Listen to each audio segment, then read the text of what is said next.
All right, we'll go. All right. Go ahead. Say something. I think we're good. Okay, Yeah, cool. good. Okay. Yeah, this is our setup. It's pretty simple. Nothing too intense. It's what we do. All right, so we are here with 614 Slice. Yep. Cheesecake. Columbus cheesecake. That's right. Right? Yeah. Yes, we are the best in Columbus, we like to say so. Yeah. And are you the owner of 614? I am. Yes, Sweet. Brandon. Yeah. Awesome. All right, what was your name again? Brandon. Brandon. Yes. Okay. Brandon with 614 Slice. Yes. So we're just kind of getting the background of what his kind of background with cheesecake was. Pineapple cheesecake was your first kind of creation. Yes. My aunt used to make pineapple cheesecake that I thought was terrible. The rest of the family used to, swoon over it. So it kind of became a competition thing with me and her. And then from there, started just creating my own recipes and really got into it, the backside of it. So That's awesome. kind of went crazy from there. Yeah. Oh, good deal. What was your next favorite creation after pineapple? What was your family after that? Red velvet. Red velvet. For sure, red velvet. Yeah. Okay. My girlfriend loves red velvet. Yeah. That's her thing. For sure. I'll pick her up some. Yeah, we're both sick. So. Yeah, we're both That's all good. sick. Yeah, sorry. No worries. But yeah, so we got this pistachio cheesecake here today. Pistachio is probably one of my favorite flavors of anything. Oh, so, me too. Pistachio pudding is my stuff. Yeah, want to dig into it and sample it up? Yes, try please. it out, Please man. pick it apart. Let me know what you think. All right. Thank you for bringing this. This is Yeah, no Thanks so problem. much. Appreciate you guys for having me. Absolutely. Thanks for asking. Yeah. Dude. No, you guys That are was very, cool. very fascinating. I don't know if anybody ever compliments you guys on your stuff, but No, not keep really. doing what you're doing for real. Okay. You like it? Because we're just Yeah, kind of in our own little world. Yeah, we just do it. That's the best thing too. Don't Yeah. go along with what everybody else is doing. So. Yeah, we usually long form podcasts, whatever, just conversation. A lot of people have segments and stuff. We just kind of shoot the shit. Yeah, we just kind of take the time and Nothing start too chatting. intense. Yeah. The nice thing is oh god, these forks suck. Good. I know. Oh, Oh, there we go. there it is. You got it. Just pass it down. Pass it down. All right, we're switching. Do you want to eat some of your own cheesecakes? I'll let you guys go ahead first. Yeah. All right, cool. Well, Let's do it up. all right. Forky fork. There we go. Let's see if we can do it better the second time. Wonderful presentation as well. It is. Appreciate it. Ruined it. Super beautiful. It's hard. It's all going to the same place. You got to chew it, right? Right. All right, here we go. Switch it. Pass it around. All right.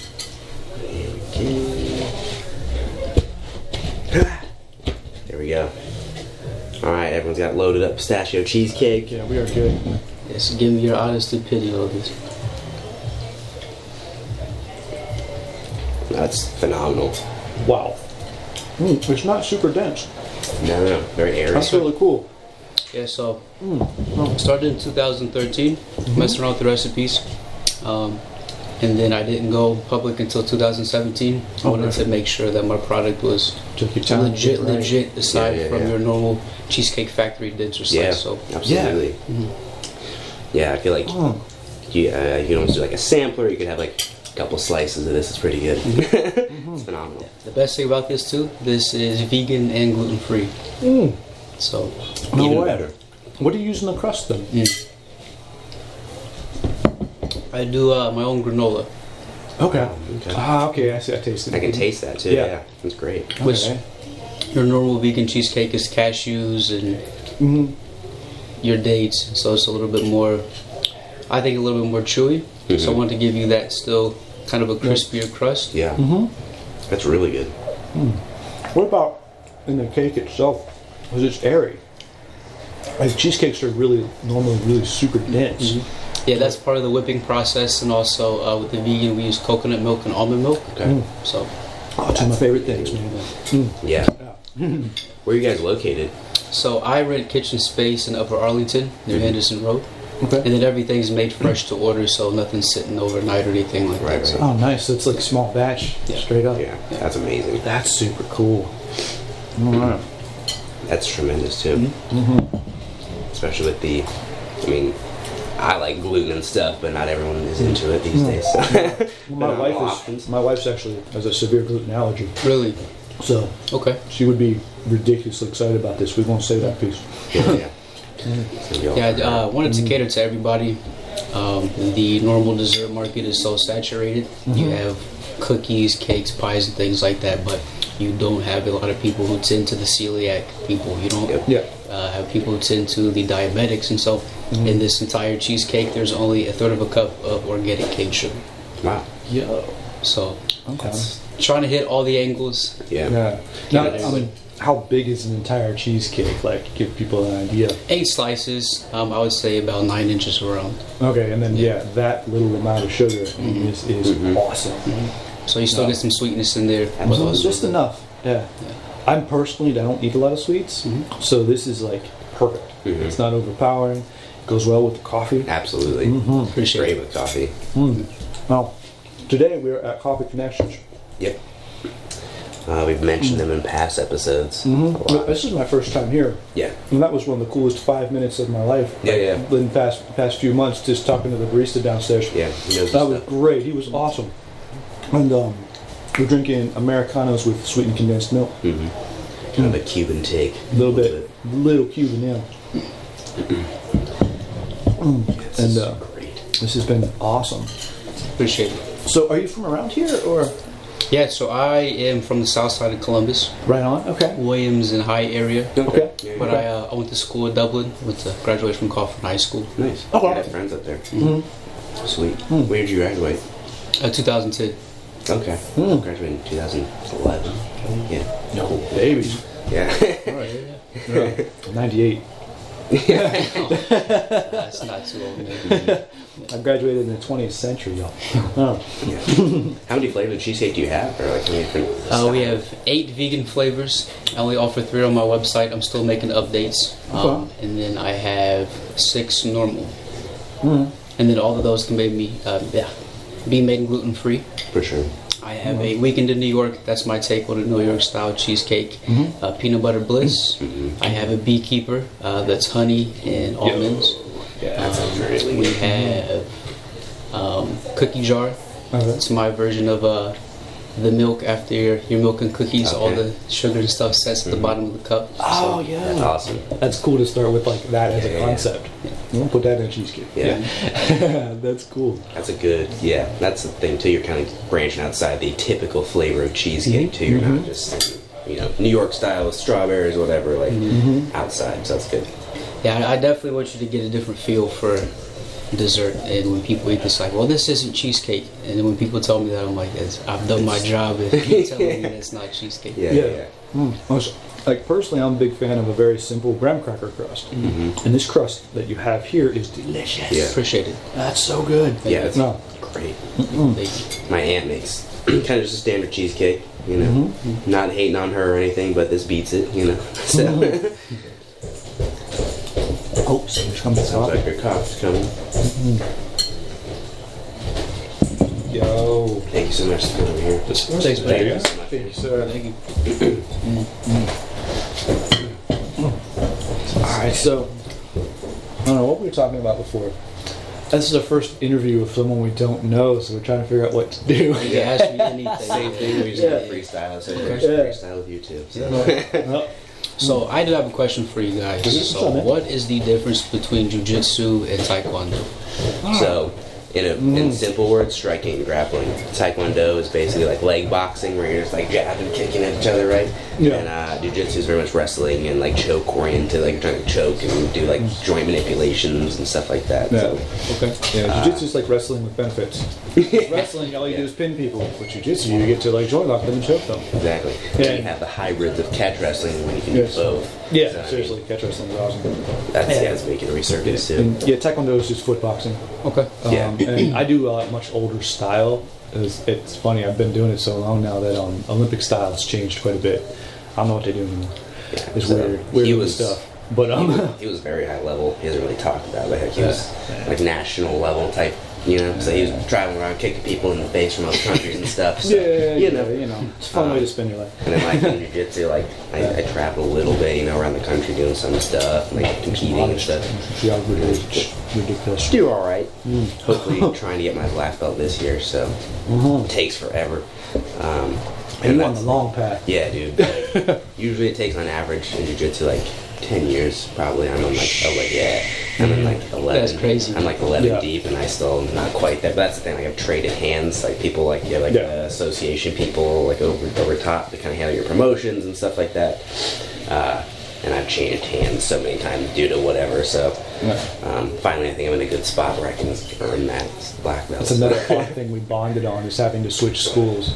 Because you're in it long enough, either your school closes down or you move, or occasionally you might fall out with someone. And it becomes like we talked about it a lot, but it becomes like a weird odyssey of your own kung fu movie.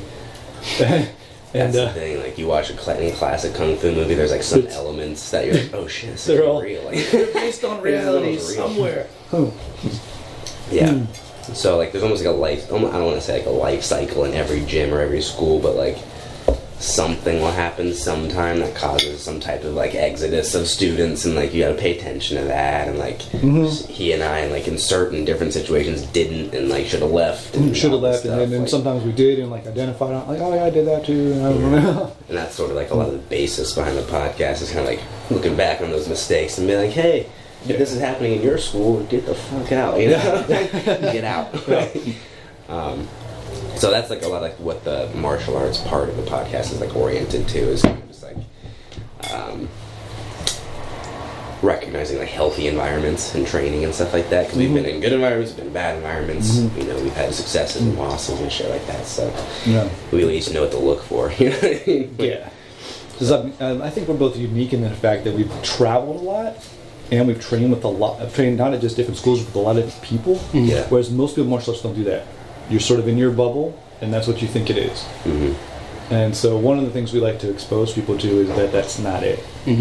Like, everyone sounds different no matter where you go. You know, I don't know, I like languages and accents, so I always like kind of we're down south speaking English, New York speaking English. Those are different worlds, man. They're way different worlds, you know. And I go to, you know, like, I used to be able to speak Chinese. I can't speak 12 well anymore, but I speak Beijing Hua. Like, you can tell I'm from Beijing. Like, it's dumb. It's like being from Brooklyn. People sound like, get the Beijing accent. How'd you learn Beijing Chinese? I lived there.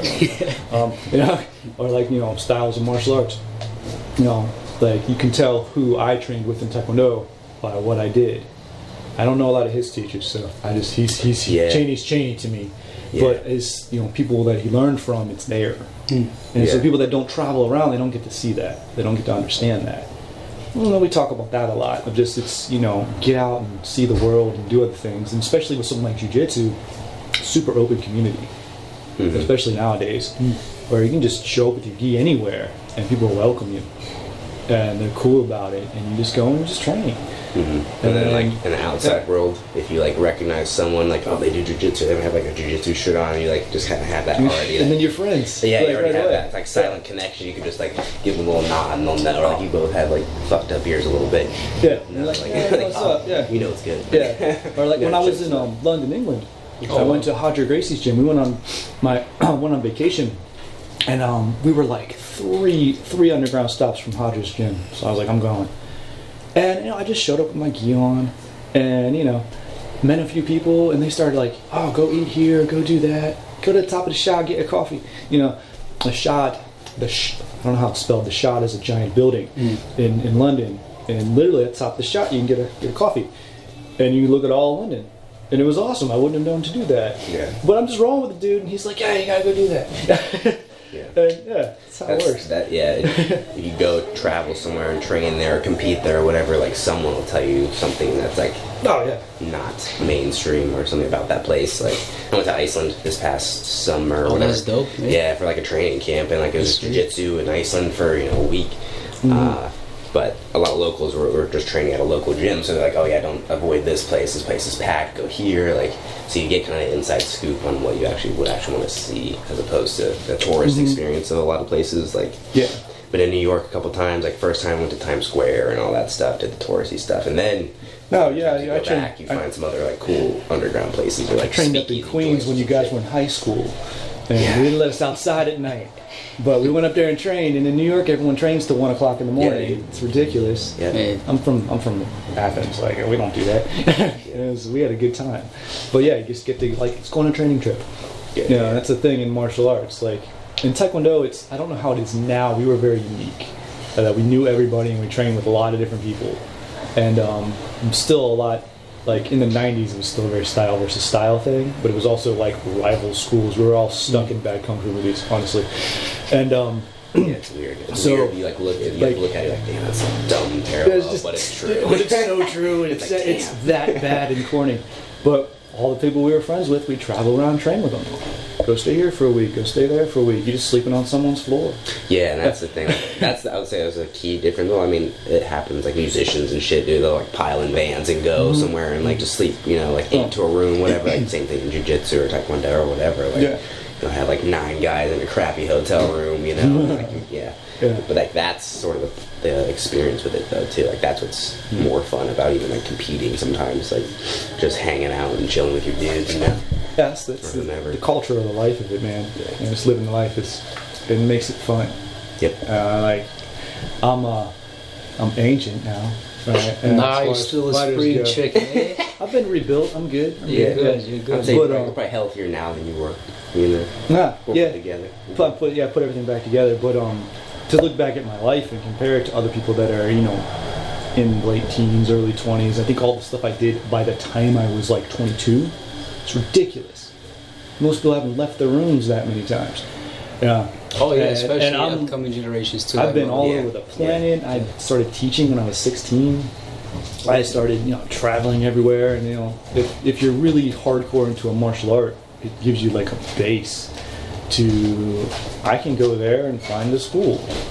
I go there. I got a friend in this country or that country, and they're like, yeah, come on over. You sleep on mats, and you're good. Have you traveled anywhere impactful that you're like super into? I would say impactful. I went to Clearwater, Florida a few years ago. Yeah, good martial MMA gyms down there. Yeah.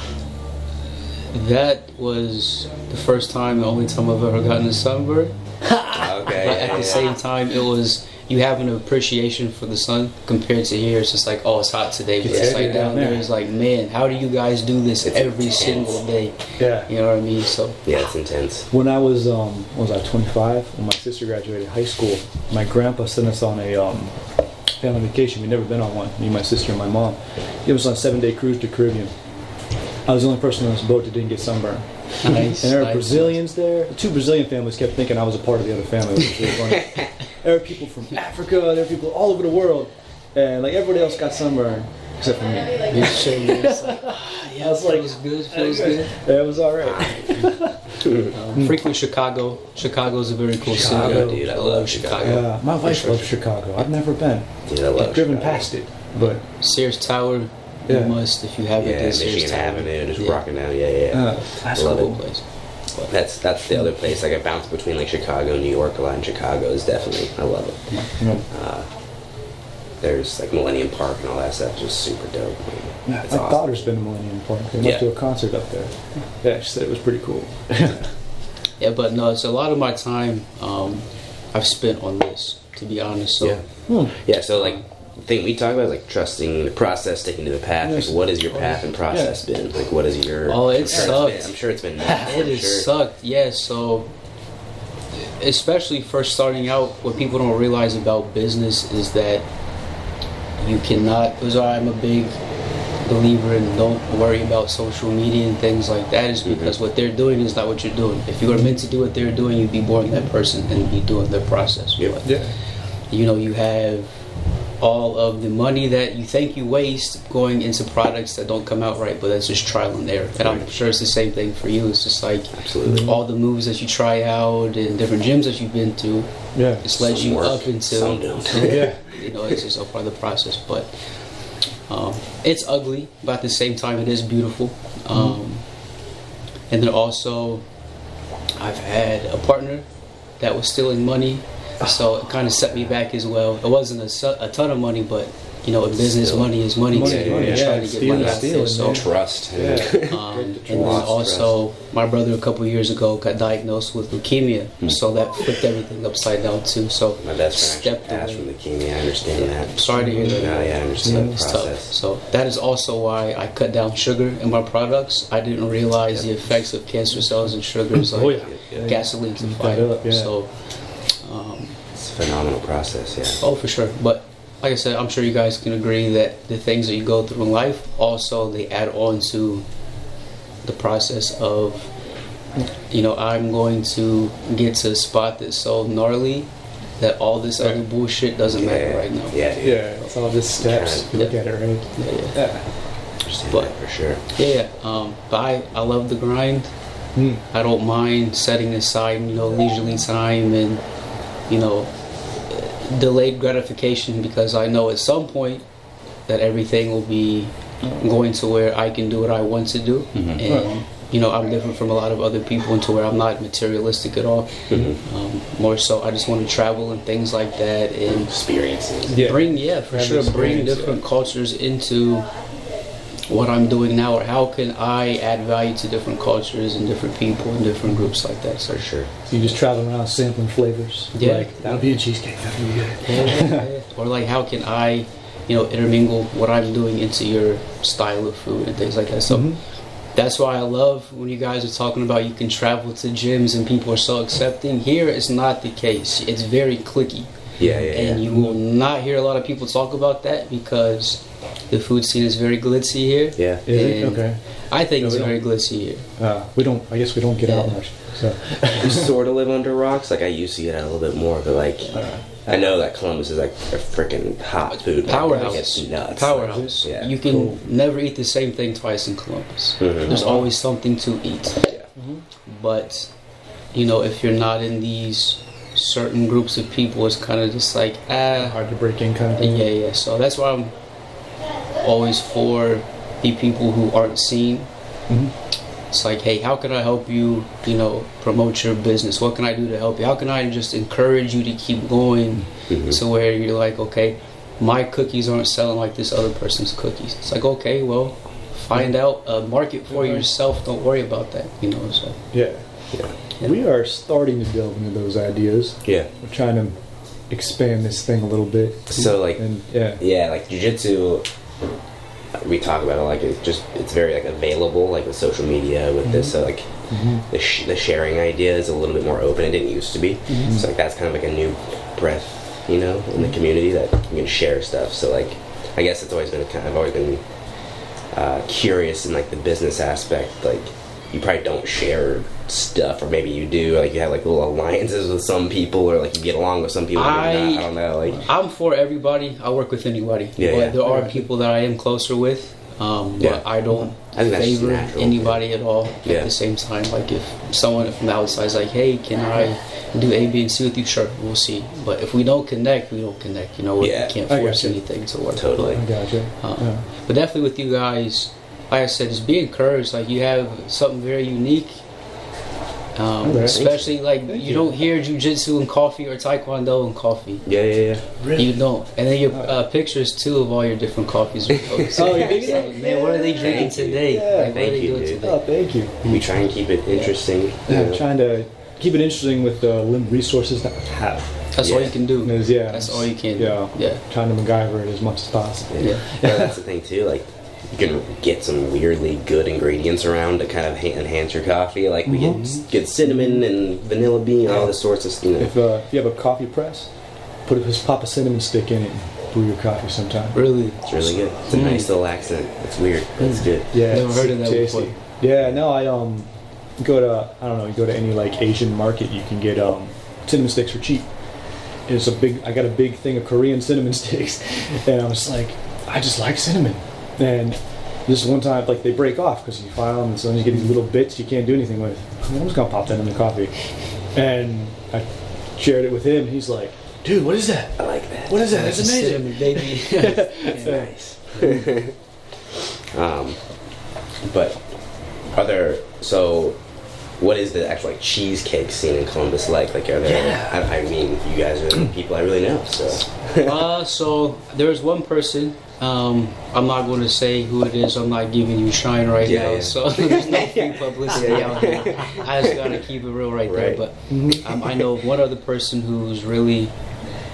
I wouldn't say they have their hand in a lot of the stores and stuff in here, but they're a pretty decent sized player. And there's also a place, if you saw down there, doing keto cheesecake. Oh, so that's just dope too. That's cool. Yeah.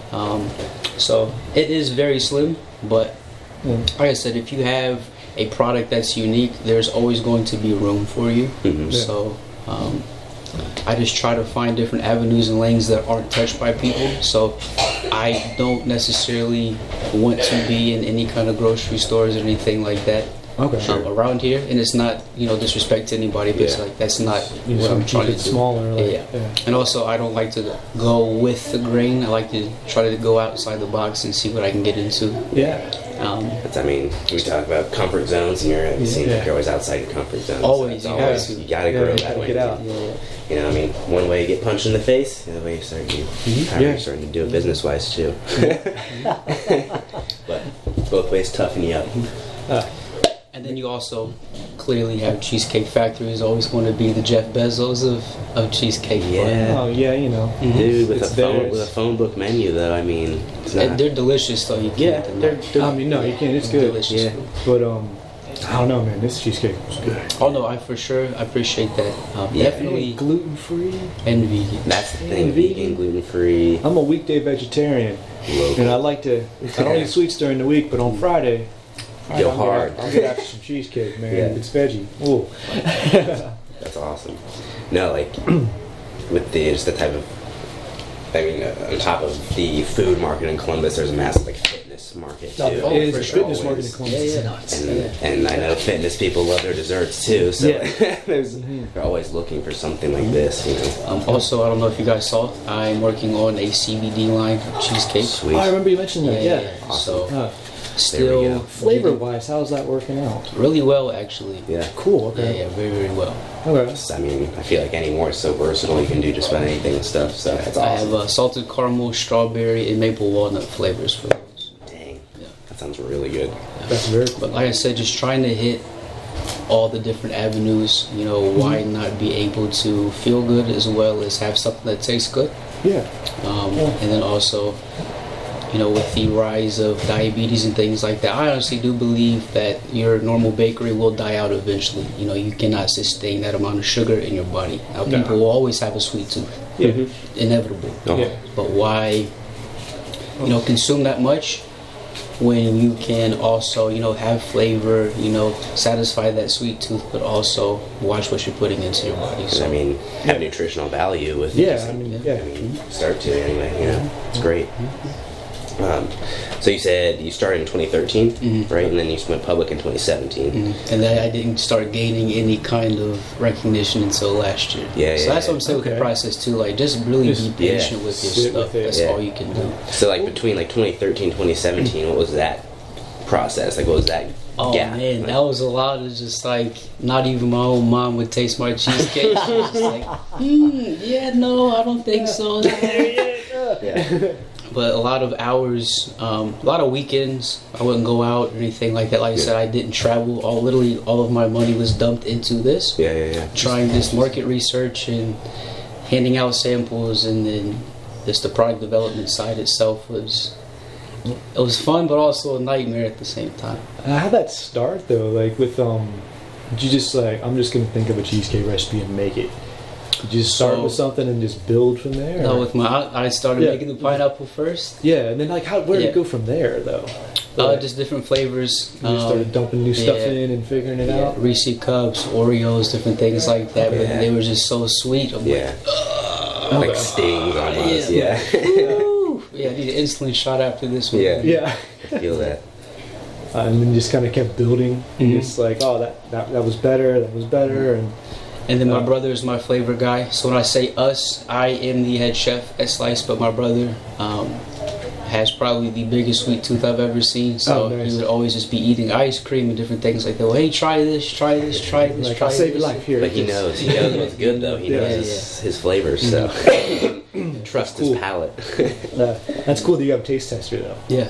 Got a solid taste tester, you know. One you can trust for sure. And he's so brutal too. Oh, like, is he? If he bites into it, he doesn't like it. He's just like, Garbage. Like, thanks. all right, made it easy. Yeah, honest rev right there, man. That's good. makes the process easier, I'm sure. Definitely. So then that's in that trial and error process, and then 2017, 2019, and above is just social media stuff and just gaining stuff. And And that's the problem for me too. I don't like social media. Dude. I hate being on my phone, so I try to build my business through word of mouth, and it's very hard in the age that we're in right now. So that's why I have had such small growth, but I'm okay with it at the same time. Yeah, it's organic. So, it's true. Like it's raw. It's manageable as well. Yeah. I mean, that's sort of the same thing. Like we haven't like blown up or anything like that, but it's been like it was very like slow, gradual process, and now hanging out with you, now we're chilling. So it's good. It's awesome.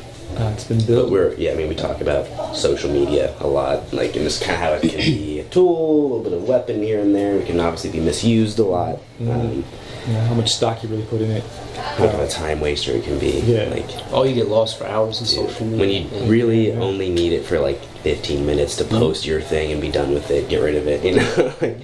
I'm super anti-Facebook. Like I've just I've gotten away from Facebook it. in a couple of years. Dude, it's died. I mean, it's dead pretty much. I manage the Facebook page for the show. So. Well, that's different though. I'm talking about from a personal standpoint. I don't personal do way. No way. Business stuff or like anything like that's totally different because then you can kind of like not hide behind it, but like it's just that's your product. You're pushing that. That's a way to push it out. Personal thing. I mean, it's the avenue personal out. shit. Yeah.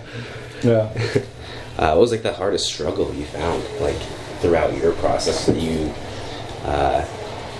if you could like steer someone getting started now like in the right direction, what was your biggest tip? Be committed.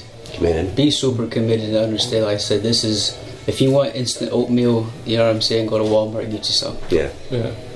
These things take time.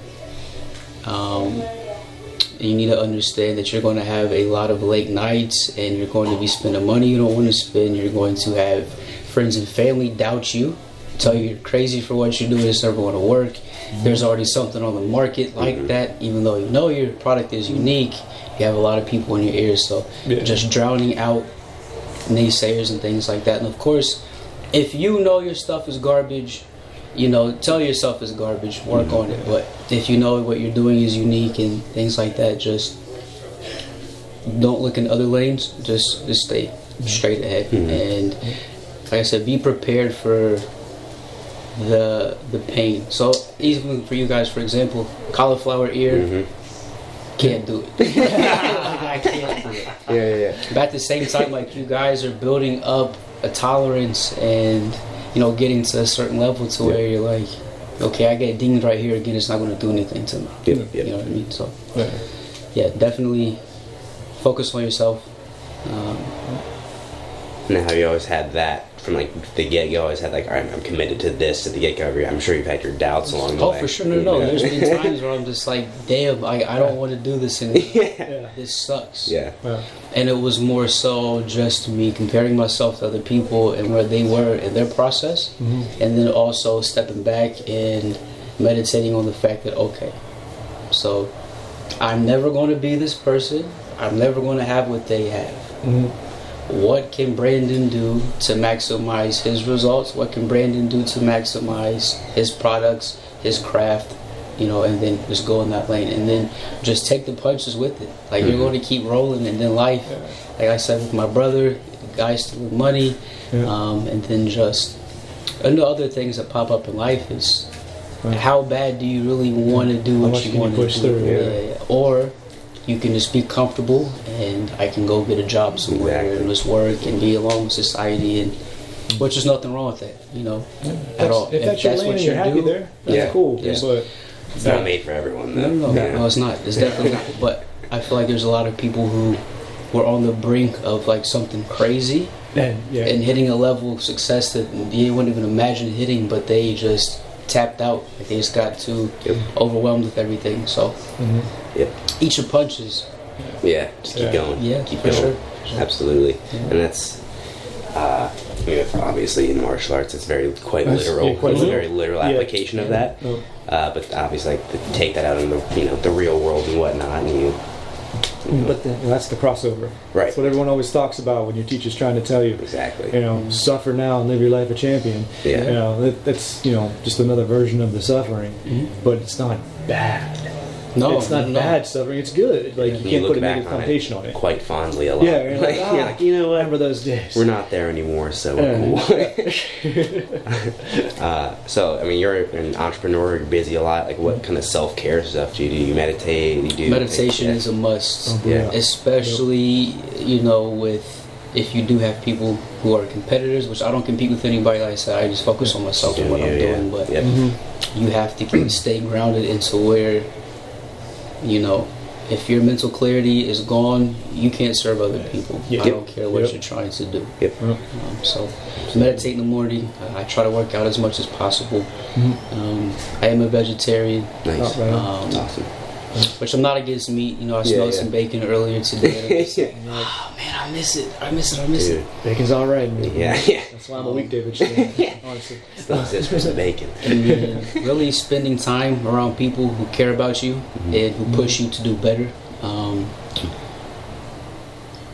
And just try to support other people also helps you. It may sound weird, but just reach back and try to help somebody. Even if you hold the door open for somebody today, it's like, okay, I know that I did what I can do today without spending $1 million to fund something to make somebody's day better. Exactly. So it gives you some... The little things, the little details. Very small. Absolutely. I try not to be extra. That's what I try to do. Just try to be raw, live every day. Keep it simple. Very simple. Keep it simple. Makes it easy. That's how we do it too, man. Keep it simple. Trust the process, as always. Well, I don't know. Going back into your self-care routine, if you're probably like closet busy. Like people take a snapshot. You might not be that busy in that moment, but all day you hustle and you moving. Like, where are your pauses at? Do you have any anchors in your day? Like morning meditation? Do you have afternoon coffee or something? Coffee? Do you have Yeah, so definitely morning meditation, and then I'll just try to take breaks within the day and just go walk outside to clear my head. And then I always have headphones in, so I'm constantly listening to podcasts, music, and things like that to right on. Just keep you focused. So occupy one part of your brain while the other part does something. But you have to step away from whatever you're doing for at least 30 minutes a day, I think. That's my personal opinion. If not, if you're just focusing literally all of your time and your energy into whatever you're doing, working, and then you're done, it's like you're just so spent. And you can't do anything else. Pour from an empty cup. That's cool. Yeah, for sure. So always...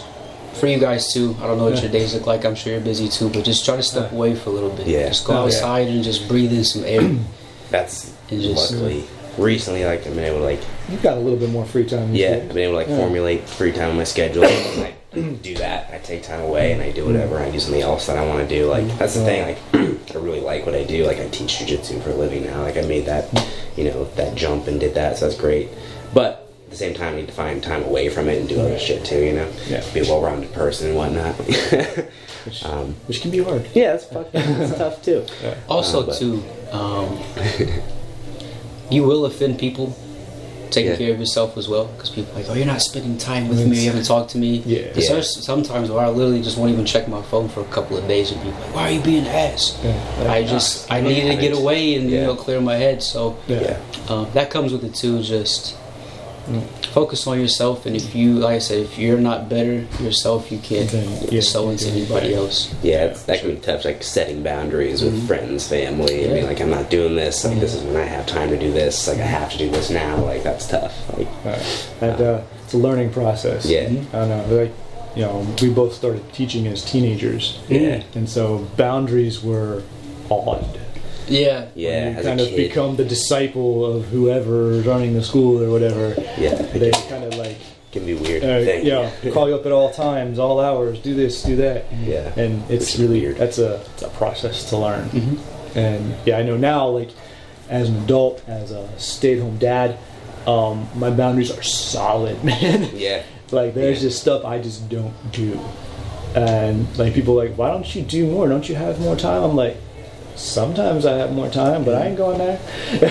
Not doing it. Can I pick your brain on that real quick? Yeah, man, what's up? See, I would love for you to hear your side of being a stay-at-home dad, because you always hear the stay-at-home mom and, oh, I'm so busy, I do A, B, and C, which, being a parent, I'm not a parent yet, but I can imagine what that workload is. But from a father's standpoint, how is that? Like, what does your day look like? I mean, my day is, really centered around my family. I get up with my daughter in the morning, and we have, like, we're both routine-oriented people. So, like, when she was 4, we started to build this routine. We have a morning routine we go through. I get her off on the bus, and then kind of depending on the day. So, kind of running joke between the two of us, soft, and I go to Target. But Monday's grocery day. So I get my daughter on the bus, I go do my push-ups, I finish my tea, and then I go to Target. I go to Target and Kroger, get all my groceries done, and I come home and I clean. And that's Monday. And then, like, Tuesday's laundry day. You know, like, it's just I regiment everything out. You know, and then I always make sure whatever I'm doing in my day, I'm done by 3 o'clock. My daughter gets home at 4. I actually meditate for about a half hour every day. I just have to. And I got away from it for a long time, but I got back to it a few months ago, and it's been phenomenal. And I always have just time to sit down, and just defrag a little bit, and just meditate for 15, 20 minutes.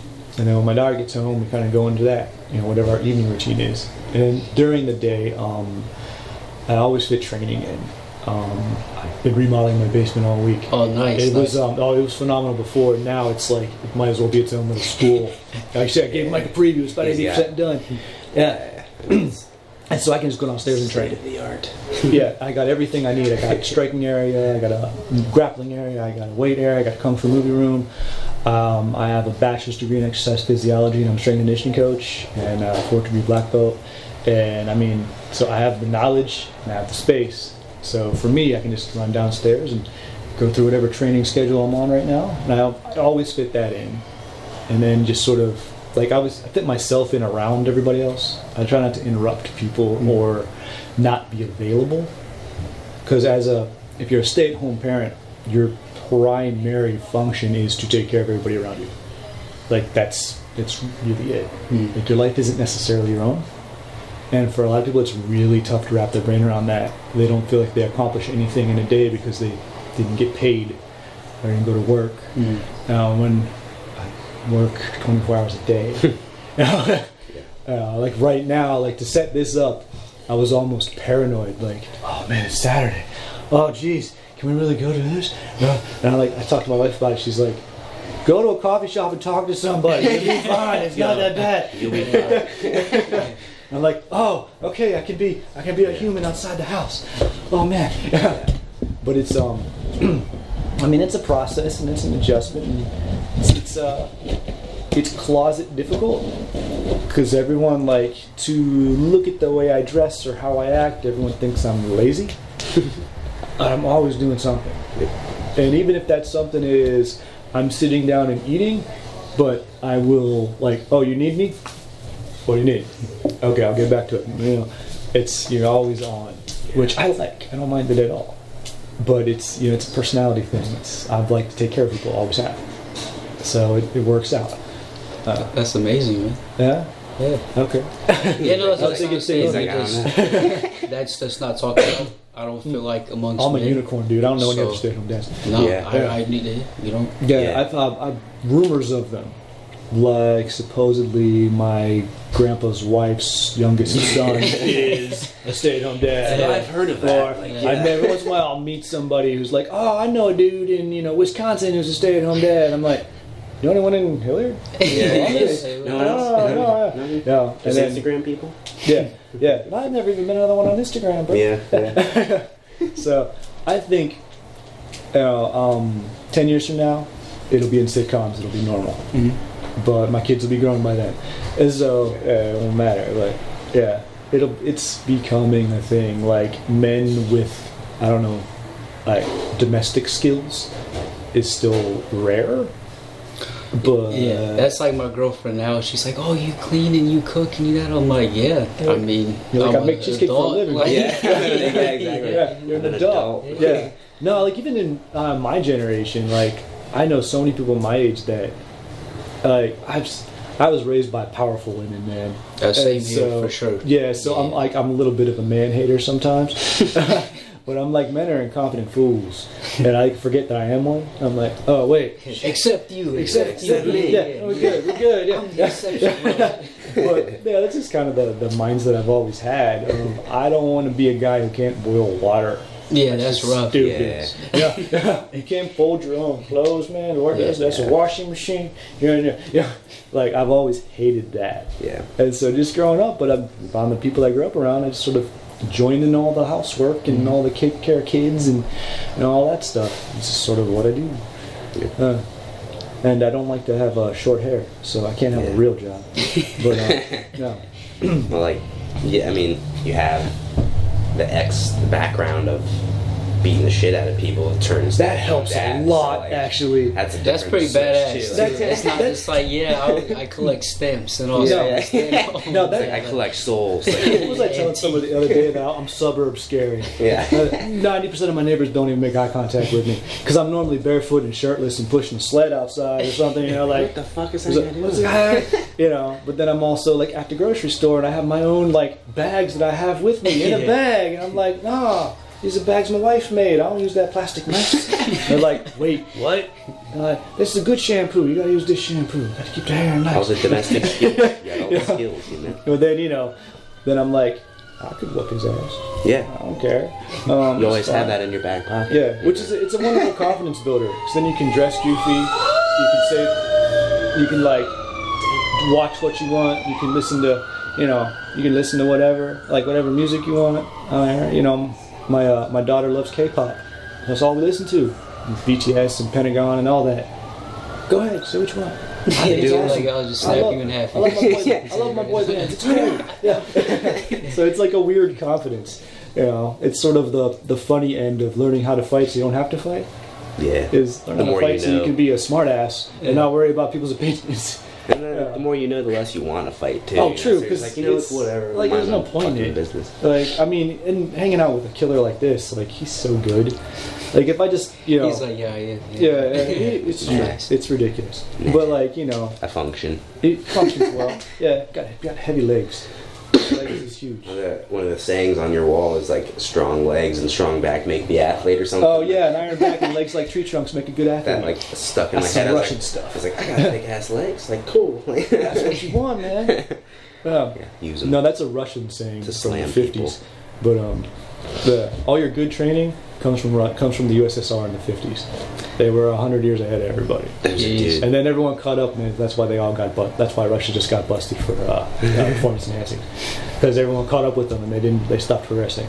And they're like, damn it, they're all equal now. There's a dude who was just on Joe Rogan's podcast who was like the Russian kettlebell dude and like talked about their training sequences and stuff and just their training and just how ahead of their time they were, and of course they're juicing like crazy, but like their training methods were still really good. Plyometrics, you look at how plyos were invented. Mm-hmm. You got to read up on that dude, where he had, I can never remember his name, but I can remember what he looks like. Because I saw this cool picture of him just sitting there with his glasses on his clipboard, and then next to him, there's dudes barefoot jumping off 4-foot boxes on concrete. Oh my god! And he's just like, yes, good. Load those tendons. Again.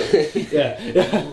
And I was in the early 50s, and I didn't start doing plyos until the mid 90s, and I was at least 5 years ahead of the rest of the world as far as the United States goes. And we stumbled upon them just because we did Taekwondo, and it's all anaerobic, just hoppy shit, right? And so we just started researching that, and then the world started to catch up, and like, there's this new thing. I'm like, it's not good. No. But training's fun. Yeah. I just had like a funny conversation about like a grip with somebody. Oh yeah. He's like, I just learned this grip. Or I was like, I've been doing that for a long ass time. Great grip, love it. Do it all the time. Yeah. He's like, yeah, so sweet. I'm like, no. Or you're talking about grips. When people have babies, I always teach them the gable grip, because it's the best way to carry a baby. Strong grip. Strong grip. Baby goes here. top hand here. So your baby's on the top hand. Give a grip on the bottom. You take your elbow, you put it right to your side, and you pull in. That way you carry the baby with your whole body, not just your arms. And I'll teach it to people, and like my daughter, she's like 10, but she'll like, I'm like, test it, and she jumps in their arms. She's like, you're good, you're a little stiff. Loosen up, and you're cool. Okay, there you go. Or she carried a little baby. Like I remember the first time she did it, she's probably 8, and she picked up the baby. She's like, Papa, use the cable grip. It was so easy to carry the baby. Look, I carried the baby. Have you ever done any training of any sort, or like when you say you like to work out and stuff? What do you like to do? Yeah, just jump rope and like to keep my lungs going. Yeah.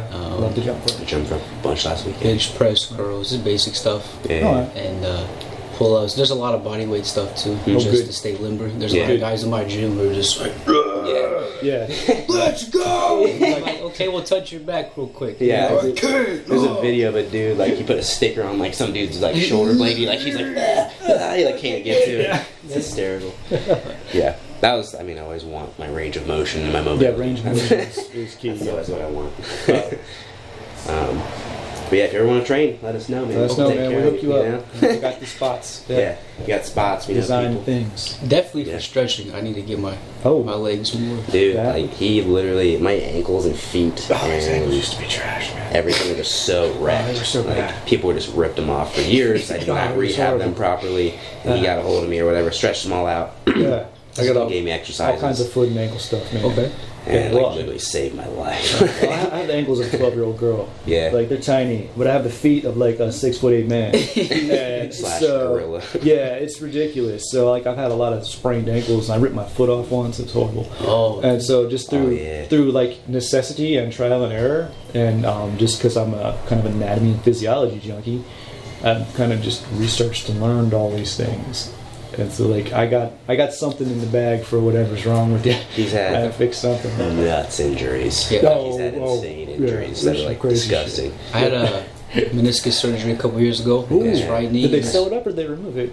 They just took a little bit of piece of it off. Yeah. Okay. I had the same one in this knee. Right knee, you said? Yeah, and it's never the same. No. It's not the same at all. Like, I baby this knee so much, or I think I'm sweet, and I'll try to do something and like, jump up, and I'm like, okay. Has it affected your hip at all? No. I wouldn't say hip, but definitely, just the way I walk a little bit, though. I walk a lot slower than what I did, and more mindful of the steps that I take. Yeah, I'm just like looking down and I walk, like, stepping in. Nothing like an injury to make toes you point forward, dude. Just remember that. Toes point forward. Yeah, and I'll cover it. But what else? What's the other one I tell you about? How to set your shoulders. Yeah, like so that's the thing too. Like I can't remember. I used to have a cool saying for that. It's somewhere in my head. But first thing we worked on was like posture and breathing. That alone can like erase 90% of your problems. Like posture and breathing work is kind of like the key to it all. Yeah. Good posture, good breathing. The rest is hunky dory, pretty much. Like that's great. That I also have. I was born with asthma. I have very severe asthma, which like I never thought anything of. Like, so how does that work? Like grappling and stuff like that. I've been training my whole life, so I think it's an advantage because I don't care if I can't breathe. Like that's pretty badass. It doesn't. I don't give a shit. Like people will just put pressure on me and be smashing me. I'll be like, I'm a man. I'm fine. Like it's not even an ego thing. I'd make it a joke as like a man thing, but it's not. It's just like as a kid, I almost died on a regular basis.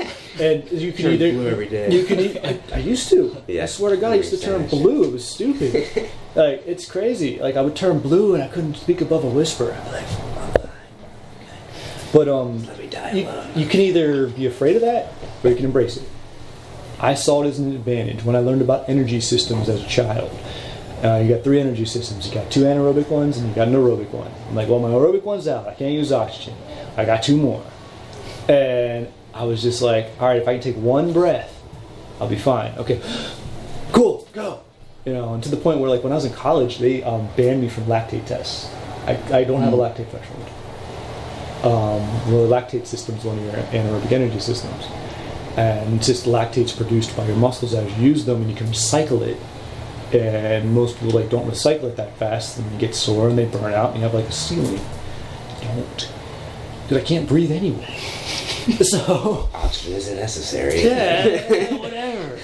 But just little things like that. It's how you learn it. And so for me, I just kind of learned everything through injury, or just I was like, oh, can't breathe. Got to figure out how to get around it. And yeah. So like, and I was injury riddled and shit too. No, so. yeah. Well, that comes with the game. If you're in it long enough, like everything falls off. You got injuries. Everything falls off. You just have to put it back on. What's the worst injury you've got?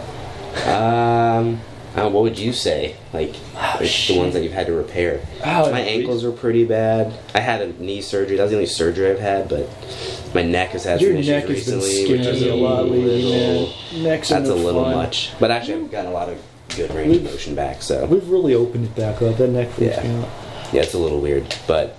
Nothing like so. That's the thing with jiu-jitsu and grappling. You're not going to see as many. It's a lot safer. Yeah, you're not going to see as many like impact injuries. Obviously, like he's got stories where he's like, "Yeah, my teeth were on this side of my face and my hips," and you don't see that in jiu-jitsu as much. Like it'll be mostly like annoying overuse injuries and stuff like that. So like the ears, just like my fingers, like arthritic fingers and shit like that. It's like annoying overuse stuff more than anything. He's got the impact like crazy. This got ripped off and put it back on. Yeah, just like the gross ones. I don't know, man, because like a lot of my injuries are what I think was the worst and what someone else thinks was the worst. Because some of them look real bad and they weren't real bad. Like when I ripped my foot off, it wasn't horrible. It just came off. And I was like, what happened? Just like dangling. You're like, hey, buddy, what are you doing? I was kicking and it got caught in the mat and it just completely dislocated. But I had no idea what happened. I went to kick again and I'm like, what's going on? I just kind of fell over. You got a floppy foot. And they're like, dude, your foot's like off, bro. I'm like, what happened? Put it back in. And they just kind of put it back in. But the hard part of that one was I had to drive home. I had a 5-speed Honda Civic back then. It was like a Fast and Furious car, actually. Like in the beginning of first Fast and Furious, the little Civics that go into the trucks. I had that. This is a busy day. That's the third one. Fires. But pressing the clutch sucked. I had an air cast on it, and this was before all the bypasses, so I had to like go through Lancaster and everything. Oh man, that wasn't fun. Yeah. But I dislocated my jaw once. It doesn't hurt to dislocate your jaw. It hurts to put it back in. That was horrible. You should have just left and had the Sylvester Stallone thing going on. Well, I kind of did. It was really funny. I was fighting this dude, and we were that close to being really good rivals. That'd have been cool. But he just hit me, and I fell over and hit my head on a chair. I was pissed about the chair. And I'm like, his coach didn't move the chair. Who the hell put this here? I'm like, why didn't you move the chair? You got $1 Million Baby, dude. Straight up got shit on purpose. But now, like, I don't know. I'm just like that with it. It's all a funny joke to me. Yeah. I got I'll tell you one that freaks people out is my eye. I had cataract surgery like a couple years ago. So I've got like a fake lens in my right eye. It's all from scar tissue taken like feet to the face. Yeah, just feet to the face over years.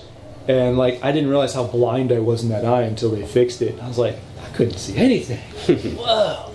But like I laugh about that, but like my doctor was like, you're not even 40, why are you here? Your hip surgery. And I'm like, bro, I'm considerably older than I was when I had hip surgery. You tell me. And he's like, what? I'm like, I was 32 when I had both my hips operated on. This is easy. I'd say your hip operations are like my worst. Those were gnarly, he'd have man. to sit in like a machine and like work his hips around and shit. Like, yeah, and what a continuous passive motion machine is. It's like a bike? No, it's like literally, it's just a thing. You lay on the couch, you put your leg in it, and it just moves your leg for you. And my daughter was like 4 at the time. And so like when she would take naps, I would just lay in this thing for as long as she was asleep, and then I would sleep in it because you had to get like 6 to 8 hours a day in this. You had to hit your angles like every few days. They gave you like milestones to hit, and so you had to get to a certain angle and with what it moved you to. So I'd sleep in this thing and just have the craziest dreams. But dude, hip surgery is the best thing ever. It's the most perfect injury I've ever had.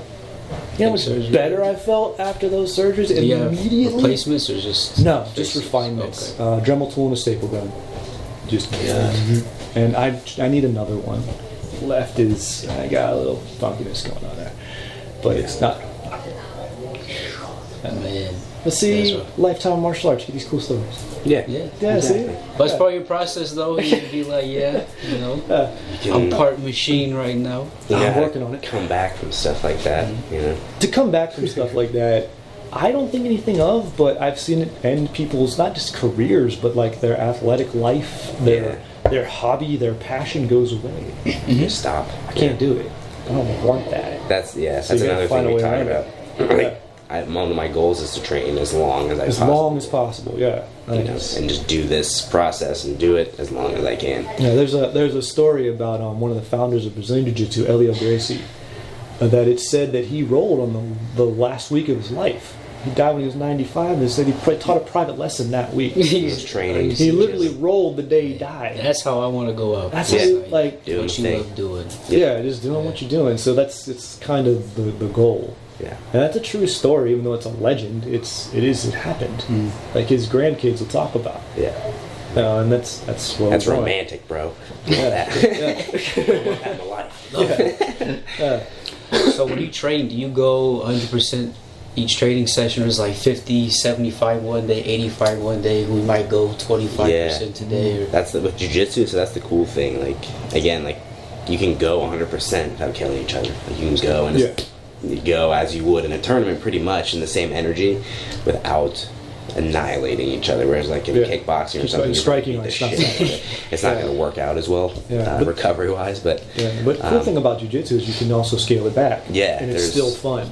there's so many different ways to train it and do it, like drilling, flow rolling, positional stuff. Like, there's so many different aspects and lenses to use to train. Like say you're really good at armbar, you know, you're a certain technique with your right arm, try it with your left arm, try it with your right side, do it blindfolded, you know, like just crazy shit. Like, there's never any end to the variation you can use.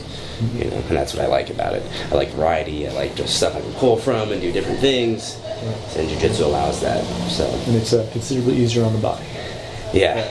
Very, very little impact injuries. 'Cause that's the on, thing get too, squeezed yeah. a little too hard or get thrown a little weird, but that's rare. It's really rare. Yeah, you don't see as many concussions as, like, you know, like, that's the thing. I think in the next 10 years, you're going to see more and more people get away from, like, grappling arts are football. gonna You're going to see people get away from football is ridiculous, man. Dude, You got a dude that's sure. almost 400 pounds that can run Just- like he's 150 pounds just straight at you. Just Like, smashing nonstop. yeah, and in high school, like, some kid might be like, I'm 92 pounds and I'm a receiver. And you have, like, this dude who's a senior who's, like, 250 pounds, who's, like, a freaking corner or whatever, smacking this kid. And there's, like, another play, let's go again. You're fine. You just killed that kid. So I think you'll see kind of the trade-off more so culturally to, like, grappling, wrestling. It's you see happening, man, tons of girls wrestling, like, you see tons of stuff like Girls that. wrestling has been exploding. It's one of the And fastest growing sports in the United States right now. Yeah, and really it saved high school wrestling It has. programs, like, in a lot of states. Like, Wrestling's gone through a massive change culturally too. ever since it got taken out of the Olympics for that very short period of time or whatever, and everyone got super pissed about it. And then ever since then, it's been just on a surge. So Yeah, but the culture's like not as meathead as it used to be. it's actually been, like, infiltrated by jiu-jitsu a little bit. A So it's, like, lot, a little yeah. bit chill, like a little It's a lot more jiu-jitsu. chill than it used to So, be. like, jiu-jitsu is Yeah. very, like, laid back, like, in terms of, like, martial arts and stuff. It's very You chill. can tell it was created in Brazil. Yeah, Very, Brazilian like- Jiu-Jitsu is We're like, that was that we train influence on late, it. man. You know, like, we're training. Yeah, like, he's never very on time chill. for anything. No, I'm late to, like, most things. But very, you know, relaxed in terms of, like, you know, he has the very, like, rigid taekwondo rigid, like structure, military background. Korean almost. background. Which was a really hard transition for me. Is why I waited so many years to do it. Yeah. I kind of boxed in between that for a while. My hips were starting to go, and I couldn't kick anymore. I was like, I've never boxed before. How would I make it all my life and be a fan of boxing and never box? Because I got hands. I can kickbox. I never did pure boxing. So I boxed for a while. Then my surgeries happened. Then I kind of waited, and I found him. Like, I was researching gyms, and I was just like, I like that kid. We should meet. And it ended up being like freaking perfect. And yeah, jiu-jitsu, but like, he's so laid back that I was like nervous. I was like, what do I call you? What do I do? Call me my name. I'm like, yes, sir. Don't have to say sensei or shit like that. Yeah. Call me my name. It was really funny.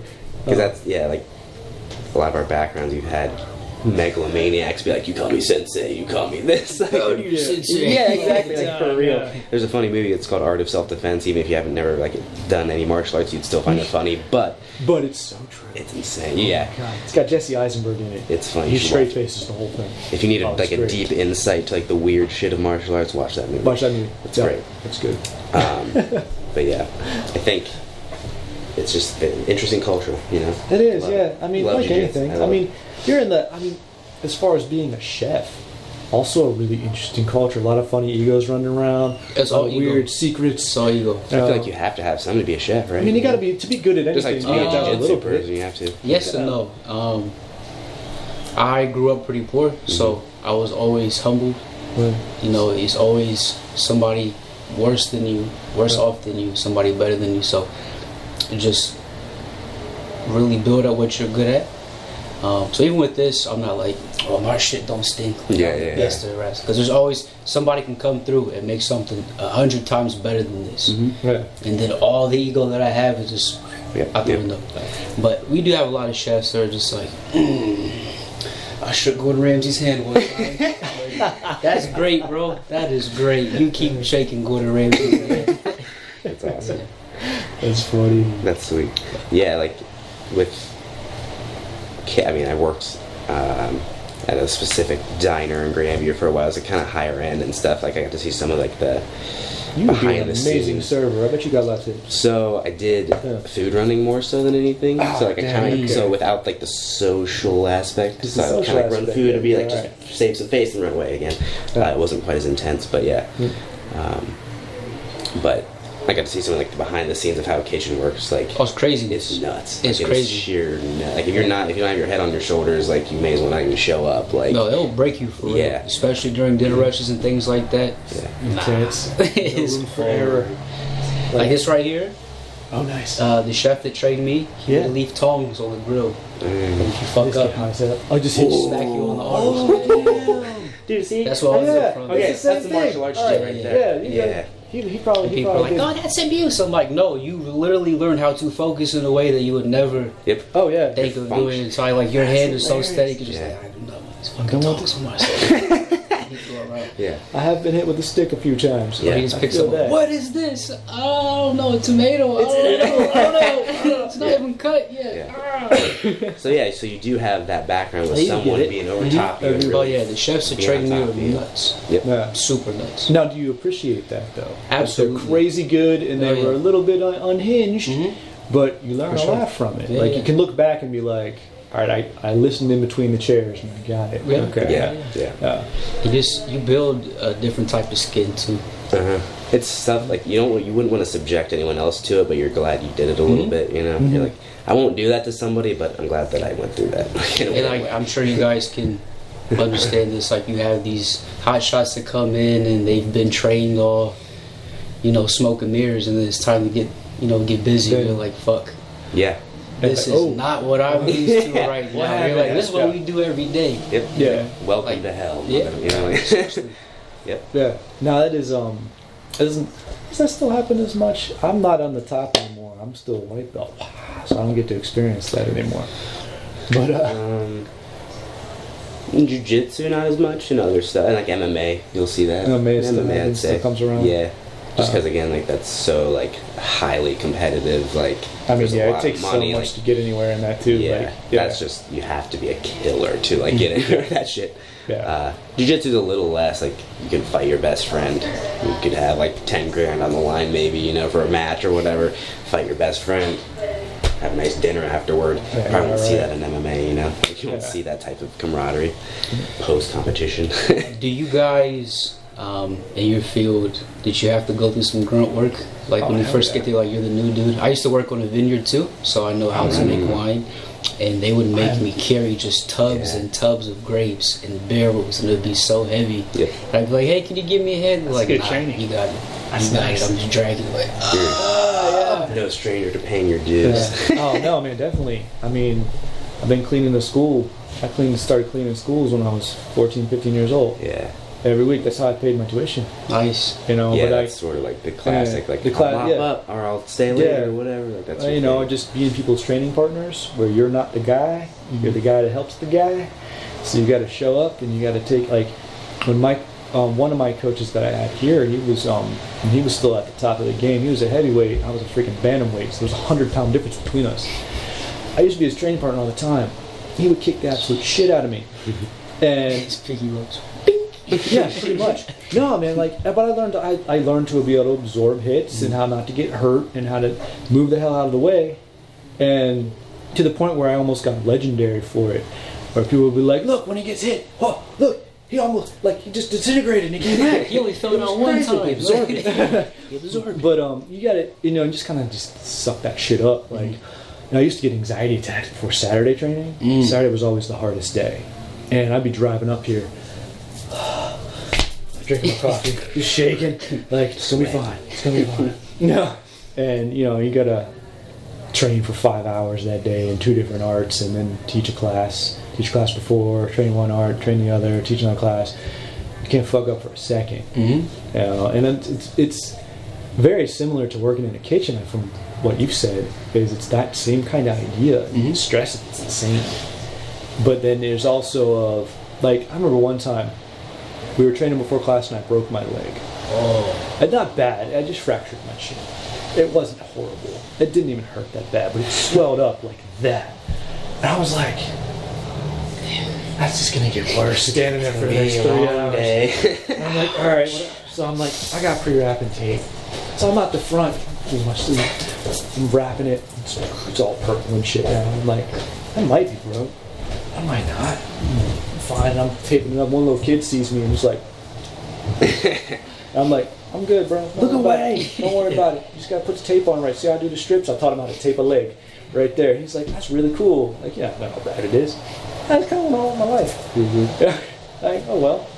Same thing in kitchen, man. If you get burnt, you just gotta go. You gotta wrap that shit up in a towel, and then after your ship goes to don't get that in the hospital. Soup. Go, yeah, you don't have time when you have 50, 60 people on a wait, and then you have 100 other people coming to the door to get meals. Yeah, I mean, no time. People with food, man, you can't mess that up. People get bad about food. So what is your background? So you're at a vineyard. I'm sure you're working restaurants and stuff too. So where have you been? Yeah, Gervasi Vineyards in Canton. That's actually where the bulk of my training came from. That's awesome. I was trained by 2 guys up there who were just nuts, absolutely nuts. Killers, yeah. Yeah, started off cutting bread, and that sucked. Which everybody thinks that you just become this overnight Emerald or Mario Bertoli. That's not how kitchens are at all.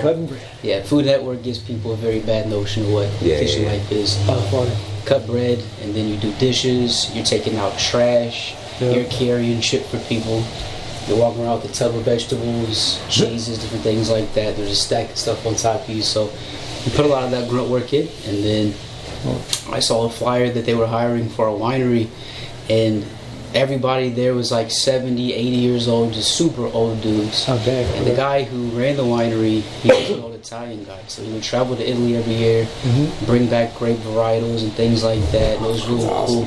So I bugged these dudes for the longest time. They're like, well, we don't think you're old enough to be in here, and what experience do you have? I'm like, none, but I'll just, whatever you need me to do, I'll build it here. And was cooking and also working there at the same time, so started winery, sweeping the floor, carrying all the barrels, doing all the grunt work, and then I got to actually starting to making the wine and bottling and things like that. So. Oh, neat. Yeah.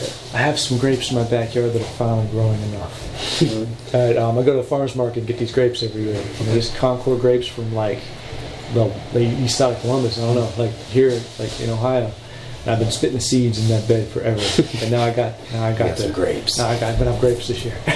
Do you have your sommelier stuff going on at all, or no? I was only doing that for the ladies at the time. Yeah, girl, I know about some wine. Got the cannons on the back end. Do you drink wine still, or? Sometimes I cut out drinking a lot just to clean my body out a little bit. Sure. Are you picky about it though? If you're gonna drink wine, you'd be like, definitely have to have Sangiovese's very dark, heavy red wines. Malbecs. Oh, I know. So, Pinot Noir is my go-to if I have a choice. This was the winery that I used to work at. Oh, was sweet. Really cool. I mean, every winery I've seen looks dope to us. They look sweet. They are indeed. And they're popping up all over the place too, especially in Ohio. There we go. So these are grapes from California, which I met some really cool dudes. These are Sangiovese grapes. Yeah. When you get these in by the bulk, then I also get in trouble sometimes because I'll just be eating grapes. Yeah. Get these in. That's sweet. Dang, that is a lot of grapes. This is an old school wine press yeah. So that's hay cake that they put on top. So you put a layer of the cake down, grapes, cake, grapes, cake, grapes, and then it just all presses down. It gives it such a flavor. Oh, that's cool. Okay. So that's the press right there. I also love this job too. These are the barrels that I was carrying around. These are the tanks. These hundreds of gallons of wine that they pumped up. Yeah. Oh crap! How long does it take to make the wine in the tank? About 4 or 5 months. Okay. To really let it ferment and things like that. But it also depends on what kind of wine that you're making. Mm-hmm. And so, yeah, I was scrubbing underneath these tanks, like literally, like a mechanic under a car. Yeah. Just, They look pristine. Yeah, So. Yeah, great. That's awesome. Oh, that is neat. Wow. so that's all the juice. So there's a machine. The grapes would get smashed, the juice would go into there, and then it would separate all of the skins from the juice. And then you get that in a separate. That's next Do you level. do anything with the skins? I used to make jam out of the skins. I would always ask to keep the skins. But some grapes right there. These are Marquette grapes. These were like 60 pounds a pop. At the time, I was super weak, so I'm just like dropping grapes all over the place. Dang. Had to steam these barrels out. There's a machine here that got to about like 500 degrees. It's full of pure steam. Yeah. Oh, jeez. Do all these. That's crazy. That's a sweet setup. And this is my wine team. Yeah. See, Yeah. This dude was always just hammered. No, Yeah, always hammered. I mean, Always. So you know he's a pro. Yeah. And literally, all you do is just try the wine from start to finish, and it's really bitter at first, but then it starts to get sweet. Okay. But again, it just depends what you have. This is the old Italian guy. That's Andy. Yeah. He was an old player, man. That guy was cool. He knows his stuff. For Yeah, he sure. does. Nice. And then we bottled everything. This is a machine. Wow. Yeah. And this is like a massive warehouse or a couple Oh warehouses. yeah, Or, very big warehouse style, but That's tight. That's awesome. Yeah, that's awesome, dude. A random question. What's up? What did you plant with the grapes to help with the flavors? Like, what kind of things did you plant around the grapevines? So we had a separate dude for that. Oh, okay. I'm not too sure about the soil itself, but I know he was out there all the time, Okay. like literally every day. Okay. So I'm not sure what kind of pesticides or anything that they put into there, but Well, no, I don't want to do pesticides. I just wanted to plant like different herbs and stuff with my grapes. Oh, to see okay, if, like what helped them with the flavor. Right? okay, definitely use cocoa. Cocoa. Okay. Yeah. Just like sprinkle it down or like plant it. Or Yeah, what? if you go to a botanical shop, they'll have cocoa. They're not like chocolate cocoa, Yeah. but like coconut fiber. Okay. It'll make it very, very clean. And then you'll get the actual flavor of whatever you're growing, whether it be tomatoes, grapes, whatever you're growing, cocoa for sure. And people will always, soil. Soil's good. Mm-hmm. It's more natural, but the coconut fiber really enhances flavor. Dude, sweet. It's a great tip. What if I use the? I have a banana tree. Okay. I have to show you a picture of my banana tree. But I always, when I chop it down in the wintertime, I'll put one of the stalks I'll put on top of my raised beds. So I have like trunks. Mm. And then sometimes with the leaves, I wonder what that does to it. I mean, I know just like the trunks in there, they sort of decay and enrich the soil. But flavor-wise, I wonder if it's doing anything. Because cocoa, that's cool. Nuts. It's cool though. That's super cool, yeah. Sweet tip. Yeah, appreciate it. Yeah, man. If my grapes come in this year, I'll get you some. No, I appreciate it. And that's the process too. Really being patient with waiting for everything to blossom and bloom, and you'd be just sitting there just looking, just like, okay, it's time to make some wine today? Yeah. Where's the grapes at? Come on. do this. Yeah. But that's part of the process too, is getting used to the patience and waiting and like have frustrating days and watching paint dry, it seems like. Yeah, gotta let it happen, man. You know, let go of perfection. Yeah. Trust the process. Exactly. I've been remodeling the basement, so I'm reading all my sayings again. Yeah, dude. They're all back in my head. There's so many like little tidbits of knowledge just strapped across his wall. He has just like little tiny pieces, little snippets of everything. Quotes and pictures and kung fu movies or just training manuals and just crazy shit. And when it's done, we'll show you some. Yeah, you gotta come Bring by your body, and train. man. You come by and train. You can Do some taekwondo or something real quick. get you shaped up. Teach you how to kick somebody in the chest. Yeah.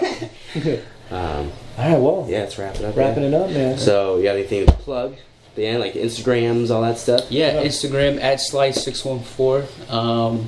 We have a lot of stuff coming up for you guys, but like I said, I'm not a very big fan of social media, so I kind of stay low pro. So look for the next couple of weeks to word of mouth. just not word vomit, but picture vomit of what we have on Instagram. So Gotcha. Yeah, his Instagram is awesome. Yeah. I look forward to it all the time. Beautiful presentations for sure. And let's see. Got any seasonal things coming up? Like seasonal cheesecake, like that. Like what's up next? Anything you want to plug specifically? the vegan we're going to push very, very, very hard. Okay. So as you should, it's delicious. It is very appreciate it. Hopefully to be back at vegan pop-up. It's called It's All Natural Temple Store. Okay. It's over on 161. We sold out there within 2 hours. Nice. That's awesome. It was nice. So hopefully to get back in there. Also talking with Lemongrass Bistro Short North to collaborate with them. Okay. And then just try to keep it pumping and broaden the workload. So. Absolutely, Cool, man. Good deal. Love it. Thanks for coming by. Thanks for sharing the cheesecake. Thanks for sharing your knowledge and your entrepreneurial wisdom as well. So appreciate awesome, it, man. Yeah. All right, well, that's it, man. Yeah, as always, keep it cuffed regular. Peace in, everyone.